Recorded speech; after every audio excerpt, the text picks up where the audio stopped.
Et pour parler de ce sujet, Alain Boulet, bonsoir. Merci beaucoup d'être avec nous ce soir. Vous êtes président fondateur de l'association APEV, Aide aux parents d'enfants victimes. Cette association est animée depuis 1991 par des parents dont un enfant a été assassiné ou a disparu, ce qui est votre cas. C'était le 27 août 1987. Votre fille de 10 ans, Delphine, disparaît de son camp de scout de Villerville, c'est à quelques kilomètres de Deauville. Son corps est retrouvé carbonisé après 12 jours de recherche dans une forêt à 20 km de là. L'enquête révélera plus tard que Delphine aussi a été agressée sexuellement. Vous n'avez pas pu bénéficier de ce système, Alain, le système qui s'appelle donc Amber, du nom de cette jeune fille, Alerte Amber. Comment ça s'est passé pour vous déjà? Juste une chose, c'était en 88, pas en 88, pardon. Excusez-moi. 88. Non, ben, à l'époque, il y a eu énormément de moyens mis en place. On a eu à peu près 400 personnes, policiers, enfin gendarmes, militaires qui ont recherché, pompiers. Et c'est vrai qu'il n'y avait pas ce système Amber Alert, mais il y a eu une couverture médiatique extrêmement importante, comme c'est quand même souvent le cas lorsqu'un enfant jeune disparaît. Ça aurait changé quelque chose s'il y avait eu ce système? Non, ça n'aurait rien changé puisqu'on a appris la disparition de Delphine. Elle était dans un camp scout. On l'a appris au matin puisque ses camarades ne l'avaient pas vue.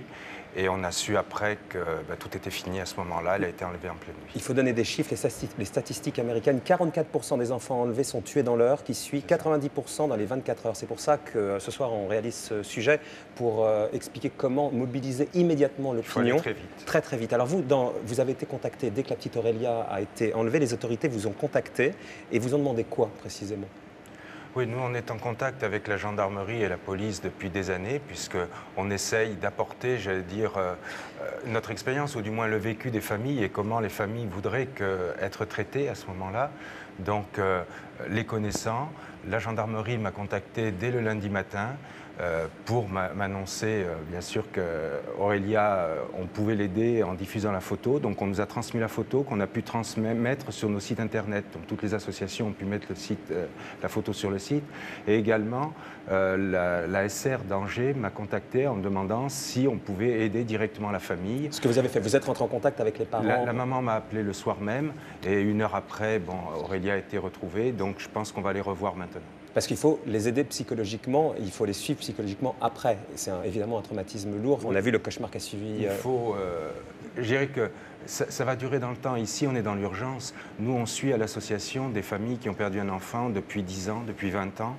Et quand on ne retrouve pas un enfant, eh bien, les gens ont toujours besoin d'être épaulés, d'être assistés.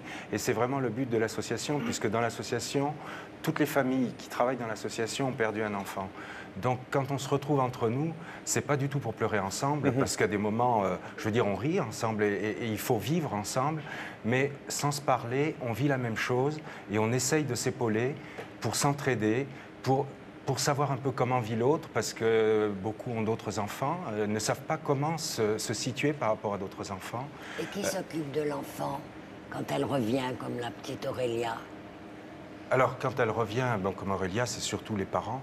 Et souvent, il y a un suivi psychologique à côté, suivant ce que l'enfant a subi. Nous, malheureusement, toutes les familles dans l'association n'ont pas eu la chance de retrouver leur enfant. Parce que quelquefois, les parents sont tellement troublés qu'il leur est même difficile d'accompagner et de trouver les mots. Là, il y a un accompagnement psychologique. Et l'enfant peut avoir du mal à partager son expérience avec ses parents. Sur le moment du rapt et de l'enlèvement, vous trouvez qu'on avance évidemment, puisqu'on a vu Nicole Gage, ex-ministre, avoir mis en place un certain nombre de choses. Aujourd'hui, le ministre de la Justice. Mais vous voulez qu'on aille plus loin, vous réclamez des spots télévisés, par exemple, à la télévision, qui immédiatement, régulièrement, mettraient le visage des enfants, que sur les autoroutes apparaissent, comme on l'a vu au Québec, le nom, etc. C'est ce que vous réclamez aujourd'hui? Nous, on demande à ce que tout aille très vite, puisque vous avez dit qu'il faut qu'en 24 heures, on retrouve l'enfant. Donc, il faut se servir des médias au mieux. Donc, l'année dernière, j'avais été appelé par Nicole Gage pour participer au groupe de travail qui a fait des propositions. Malheureusement, le dossier, on est en train de le sortir maintenant. Ça fait 6 mois qu'il est dans des tiroirs et on espère qu'enfin, peut-être grâce à Aurélia, on va mettre quelque chose en place. Donc, vous réclamez quoi concrètement? Nous, ce qu'on demande concrètement, c'est qu'au moins sur les chaînes publiques, il y ait des spots de télévision d'1 ou 2 minutes, mais très régulièrement, plusieurs fois par semaine, avec des photos d'enfants. Pas simplement d'Aurélia qui vient de disparaître, mais certains même qui auront disparu depuis 10 ans, même depuis 20 ans. Parce qu'on sait qu'on peut recueillir des informations. Dès qu'on passe un visage, on a énormément de témoignages. Et c'est vrai que les parents vivent même, on a vu Éric Mouzin, il sait que Le papa de la son petite enfant, Estelle, la tête d'Estelle, il sait que sa fille doit, est peut-être assassinée, on ne sait pas, elle est peut-être morte, mais quand même, on veut savoir ce qui s'est passé. Donc il faut recueillir le maximum de témoignages. Finalement, On ce que se faisait doute. Jacques Pradel sur TF1 avec Témoin numéro 1, c'était pas si nul que ça. Ça On a beaucoup travaillé Ça avait sur une TF1 utilité. avec eux. Témoin Ça avait une numéro 1, utilité. c'était décrié, C'est mais vrai. c'était finalement extrêmement Ça utile. ça avait une utilité, oui.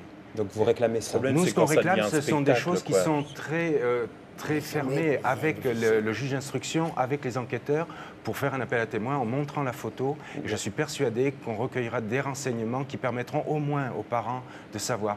Vous savez, il y a des familles dont l'enfant a disparu, où les parents nous disent « j'aimerais retrouver le corps de mon enfant. Je préfère savoir qu'il est mort Absolument. plutôt que de ne pas savoir ». Pour terminer, vous avez demandé le suivi aussi et le traitement des agresseurs sexuels. Ça, c'est important pour vous. La loi sur la récidive, dont on parle beaucoup. Bien sûr. Pour vous, ça, c'est important. Aujourd'hui, l'assassin de votre fille, il est toujours en prison, monsieur? L'assassin de Delphine est mort en prison en début d'année. Donc Et il a été condamné à la perpituité et 30 ans de sûreté. Et maintenant il est décédé. Donc, La loi sur la l'affaire est récidive, close. vous êtes extrêmement vigilant là-dessus et vous voulez que ça...